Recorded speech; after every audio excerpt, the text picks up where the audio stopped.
Hey you, and welcome. My name is Mike, and in this old video, it's one of them, well, shucks, wherein things just going so swell type situations. Well, I mean, they would be right if it wasn't just like a little secret and a lot of murder of the very worst kind, but sure, if there wasn't, would I be telling it? You know the drill yourself, big dog. What happened back in 2012, a decade and a half ago at this point? Yeah, I feel sick too. It was a horror show, and what followed was a shit show. Know what you're trying to do.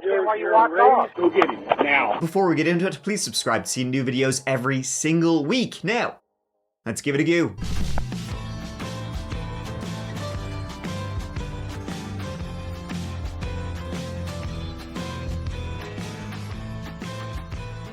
Agency. That's what people in this story had, but I mean, it's also where this story was set. So, that's a tiny little town in Wapello County, Iowa.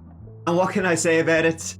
Absolutely nothing. So let's get to the folk who lived there. In May 2012, to everybody who knew them and also like the world looking in, which I guess is us, Seth and Lisa Techel seemed to have the world at their feet. The couple had tied the knot less than a year earlier, after 7 entire years together, and they were now living in a trailer on a plot of land given to the couple by Seth's dad, Big Doug, while the couple were planning to build themselves a permanent family home.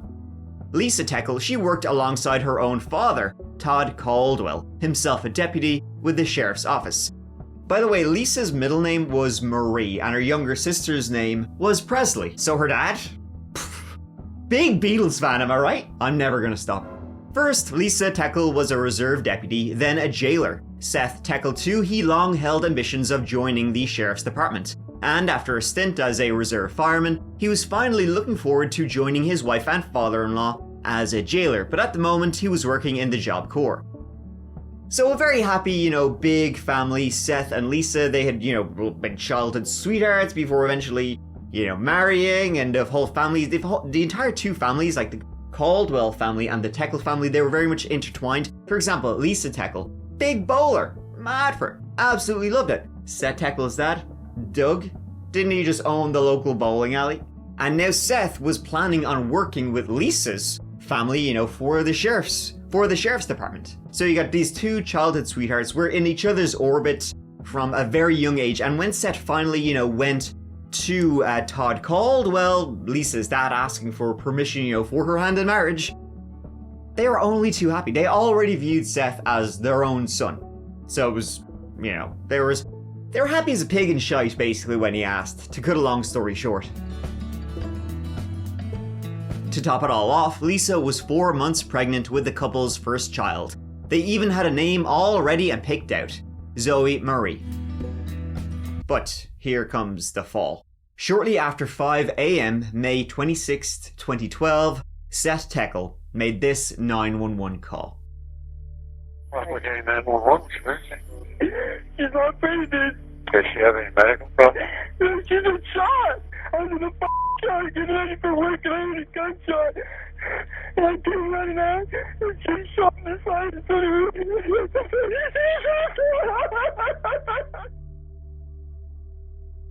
A Wapello County Sheriff's deputy was first on the scene, finding Seth topless, only wearing a pair of loose-fitting cargo shorts.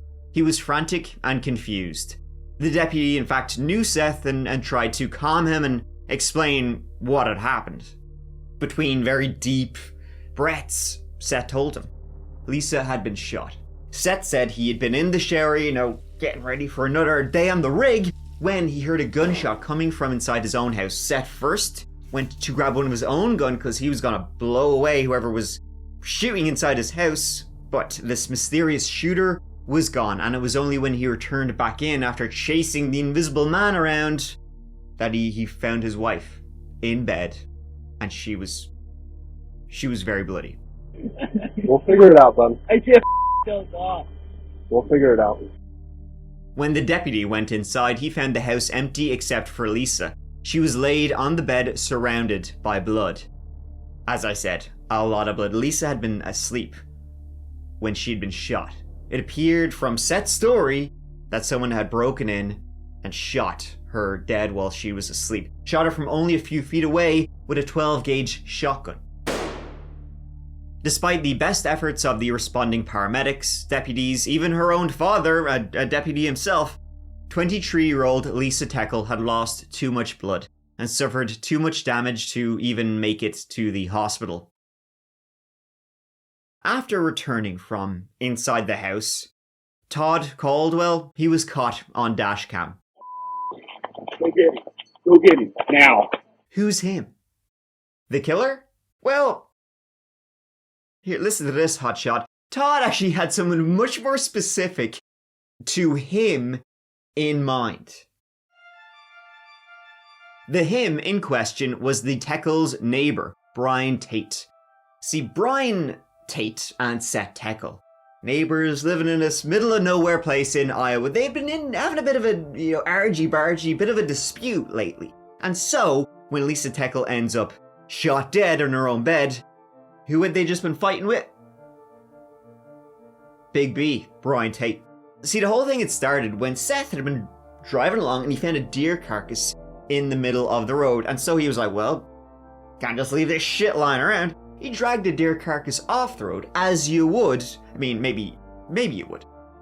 But the thing is, he left the deer carcass on his neighbor's property, Brian Tate's property. So Brian comes out of his house then one day, sees a dead deer, he's like, I'm not having this. Grabs the deer, knows that Seth had left it there, puts the deer back onto Seth's land. Seth then promptly put it back into Brian's land.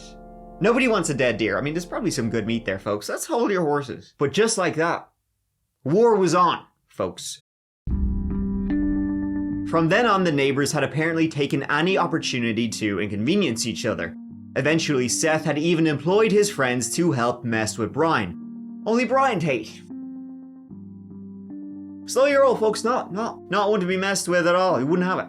I wouldn't mess with him. See, Brian, it turned out, was not only a military veteran, he also had a very strong case of PTSD and paranoid schizophrenia.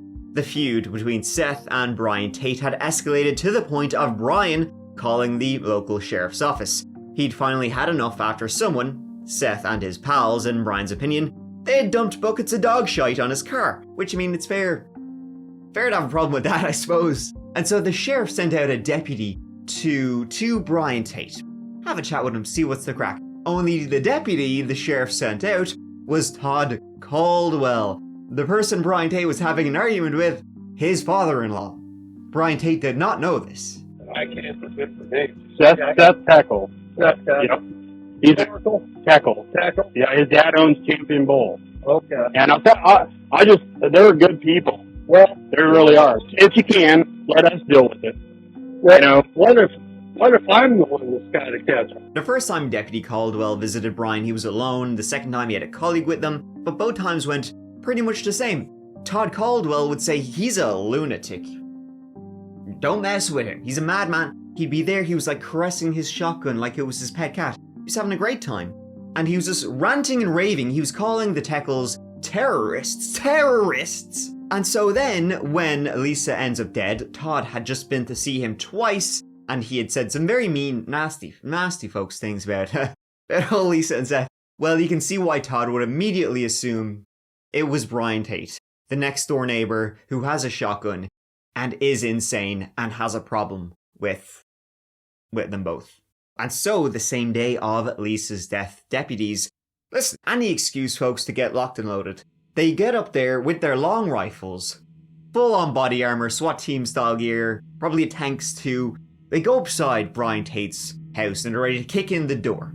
But unbeknownst to them, Brian Tate actually turned out to be a lovely fella. He, unarmed, said, "How is, lads? Come on in. What's going on next door? Hope they're all right." I was happy to talk very calmly, answer any questions the responding officers had. There's been a death at the home behind here of a female. We're going to do a neighborhood canvass. Just try to talk to as many people as we can. Is that okay? That's fine. Okay. You were such a calm, quiet guy until this vandalism started, and then you're just like a different person. I was Mr. Nice Guy for a long time. It done me no good. People took advantage of me, so I'm kind of taking a different approach to life right now, being more serious and more not such a nice guy. He explained he had been angry about the vandalism and harassment, but he was doing much better now. And in fairness, the Techels had started it by leaving a dead deer on his property and then buckets of shit on his car. So Brian Tate gets a bit maligned in this story. But one of the other reasons he was now so calm was that he had just increased his dosage of antipsychotic medication about a week earlier, and he was now finally getting better sleep, something his mother confirmed. She would say he was sleeping, he slept like a log all the time, and at 5 a.m. he was certainly asleep at home. There's no way he was next door, shooting some, a young mother as she slept. In fact, they actually ruled Brian Tate out relatively early. As in, the official investigators and detectives did. The community, maybe not. And the Caldwells and the Techels, more definitely not. Almost as if the reports about Brian Tate by his enemy's father-in-law were blown way out of proportion, if you can believe that. I'm trying to have a conversation with you, I don't want to be yelled at either. Well, I'm trying to have a conversation with you, and I don't understand why you walked off. You're raising your voice now. Stop right there, criminal scum! But the actual investigators who had an actual job to do, they turned their attention to the only other person who was in the house when Lisa Techel was murdered. Just 8 hours on after Lisa's murder, Seth Techel was taken to the sheriff's office to go through what happened. I turned the shower on. I wasn't in there for more than 5 minutes, and I heard this loud noise, and I will be honest, I had every intention on shooting whoever it was. I don't see anybody. I don't hear nothing. I run back inside. I run into the bedroom, and I said, Lisa, are you okay? And she's not breathing. I kept doing it. I kept protecting her and 7 feet away from her. Why can't they still be alive? Why? Why couldn't I have done something to protect the woman that I love?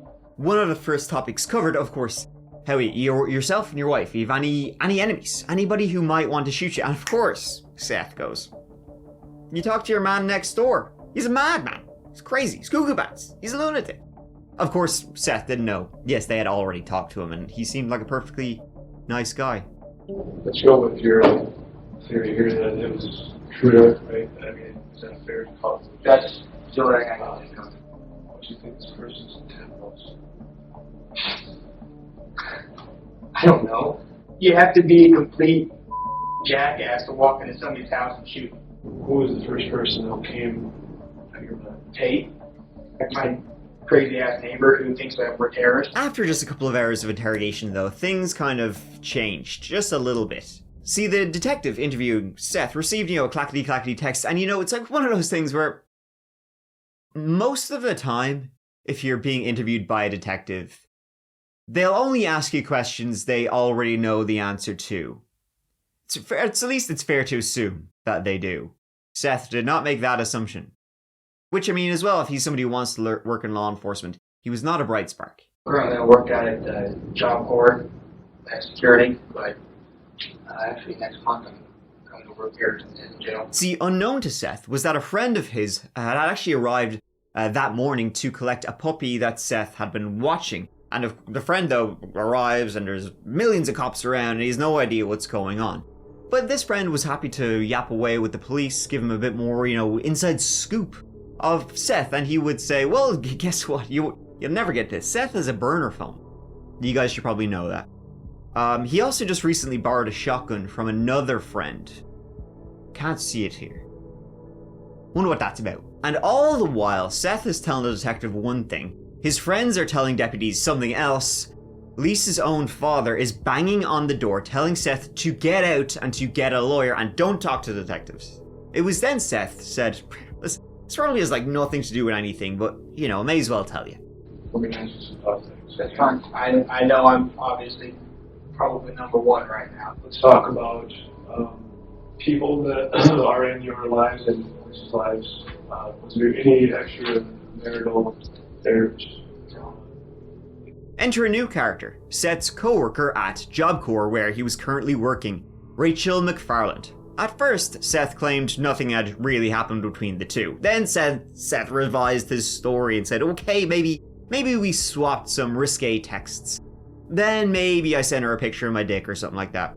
Alright, then he'd given her a hug. Fine, okay, they kissed. But that was it. Honest to God, lads, I'm telling the truth now. When before I said I was telling the truth and I was lying, that was lying, but now I'm telling the truth. You can trust me. You know, from work that I was texting, but I wasn't seeing her. It wasn't anything. It was just, hey, how was your day type of thing.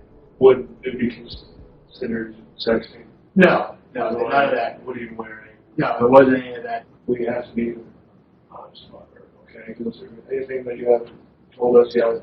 No.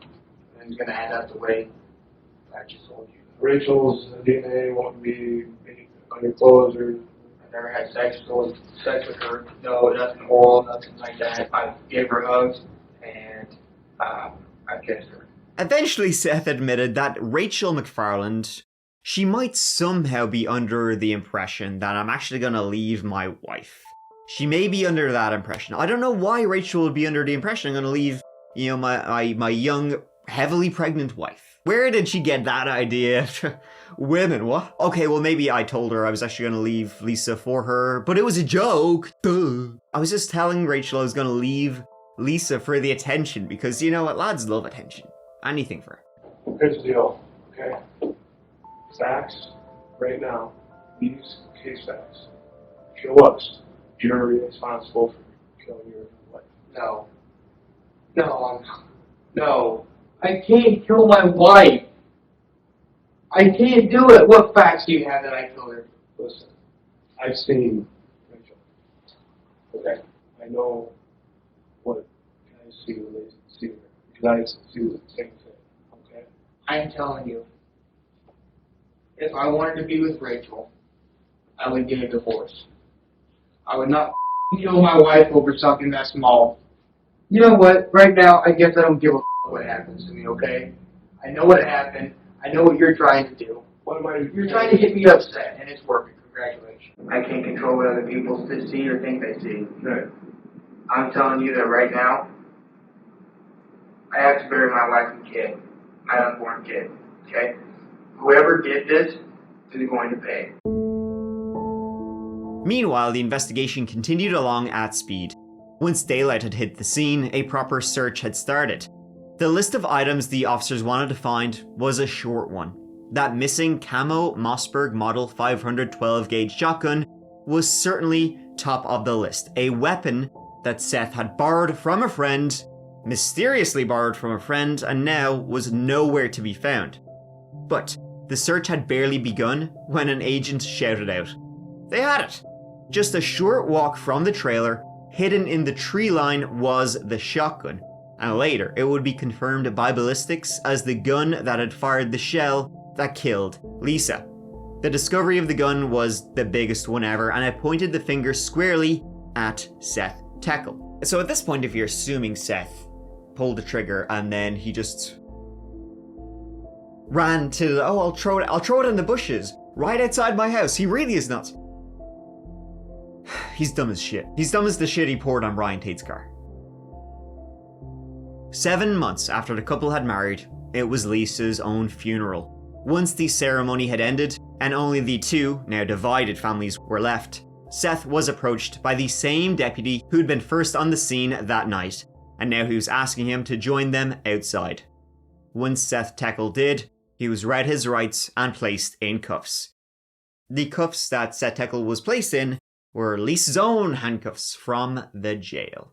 The district courtroom at the Wapello County Courthouse was packed Thursday morning as family members, friends, and members of the media came to hear opening arguments in the trial of Seth Techel.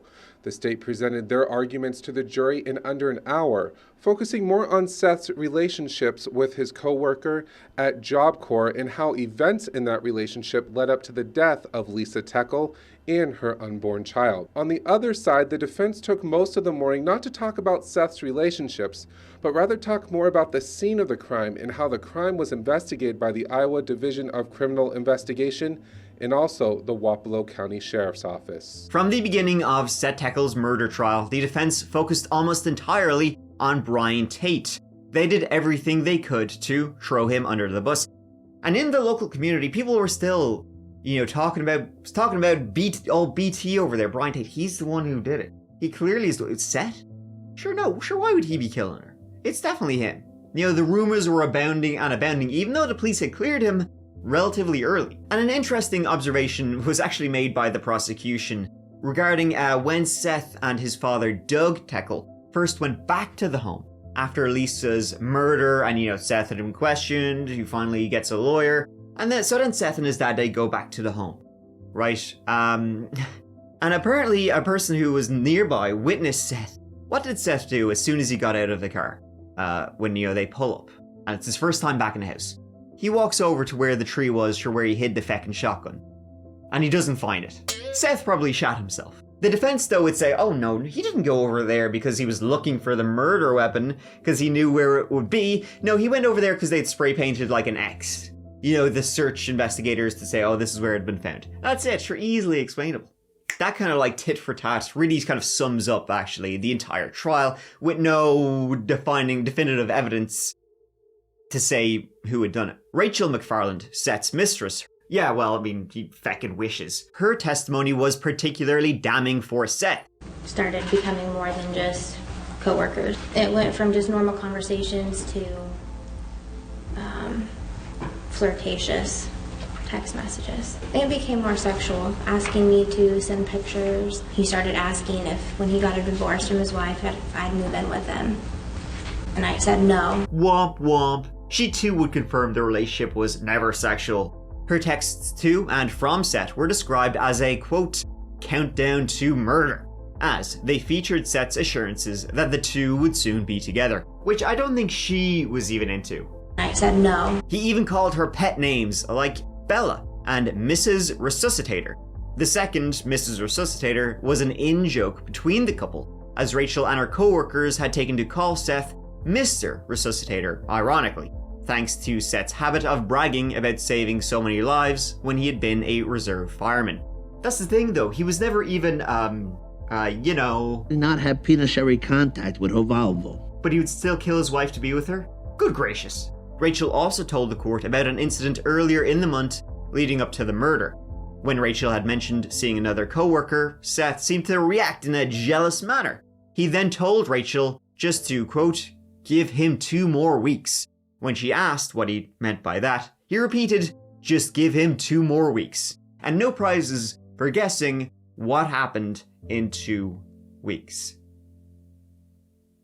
He killed his wife. Then the evening before the murder, Seth messaged Rachel saying, it's done. Rachel just assumed that meant he was leaving Lisa. And I suppose he was, just very permanently leaving Lisa. The first trial, however, ended in a mistrial. It ended in a mistrial. The second trial would be very similar to the first. So similar, in fact, that the second trial also ended in a mistrial. Trial number 3 of Seth Techel for the murder of his wife actually did bring something new to the table. A brand new defense team along with a brand new argument. Rather than offer up Brian Tate as, the sacrificial boogeyman and that he was the real guy, they instead went with a different tact. This time the defense were saying the authorities' investigation of this was shite. They never even swabbed Seth's hands for gunshot residue the morning, when they arrived and they found him. But you also have to remember Seth was just conveniently having a shower when his wife was killed, so they might not have actually got anything off him anyway, because he completely scrubbed his body from head to toe. He plays around with dog shit, so he's probably a stinky bastard. And guess what? Can I shock you? Another surprise came when the defense revealed a revelation, right? Seth wasn't the only one with some secrets. Lisa Techel, she had a few secrets of her own. She had been having her own affair. And it wasn't just sending dick pics and hugging. It was in fact her colleague at the jail and her lover, Jason Tinnis, who would testify that he and Lisa had begun seeing each other before Seth and Lisa had gotten married, and had only stopped it a few weeks before her death. He also admitted that at one time he thought the baby she was pregnant with, sure, it may have been his. Now, it wasn't. The testing would reveal it was Seth's baby, but that's, pretty dodgy. So then they were like, well, maybe he did it. Regardless, the defense did their best to drag out the details of the affair, while in contrast, they did the complete opposite with Seth's own affair. The defense's cross-examination of Rachel McFarland this time, it lasted only 7 minutes. It was basically limited to clarifying that so Lisa was having an affair with a coworker, or had been having an affair, and it was very sexual in nature. Seth was, I suppose, kind of trying to have an affair with this woman, Rachel. But yeah, even she would say, no, they never had sex. It was literally dick pics. So it was like, why would he murder his wife for a woman he wasn't even, you know, banging? The defense used the police's failure to uncover Lisa's affair as another failure on behalf of the investigation. They also argued that it showed the investigation had solely focused on Seth from such an early stage that the police used tunnel vision on him. Of course, they failed to talk about, at this time, about how previous defenses and the police had initially suspected Brian Tate. They also questioned why Jason Tinnis hadn't been suspected or questioned, even though Jason had a solid alibi for the time of the murder. And Jason's alibi was from the last person you would think would lie from him. The wife he was cheating on with.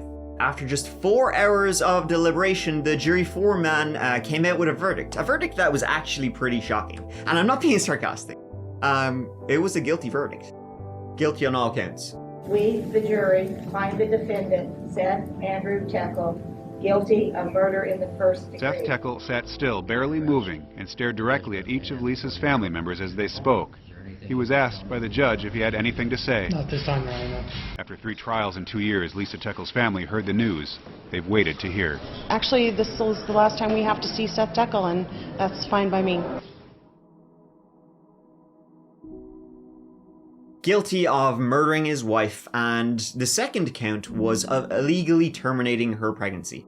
If it had been a couple of weeks later, he would have been guilty of 2 counts of murder. Ultimately, it all came down to just one thing that kind of wraps up a lot of things. For Seth to be completely innocent, he would have to literally have the worst luck of all time. The next day, after he'd promised Rachel McFarland, his extramarital lover, that he was gonna leave his wife and be with her, his wife just happens to be murdered by the crazy neighbor next door. Not only that, but the crazy neighbor next door had gone to his house in the middle of the morning, unarmed, and then had somehow picked up the only gun that was loaded, and the only gun that was not Seth Techel's that Seth had borrowed, a shotgun, and then disposed of it, still in Seth's property, just like in the bushes, like right over there.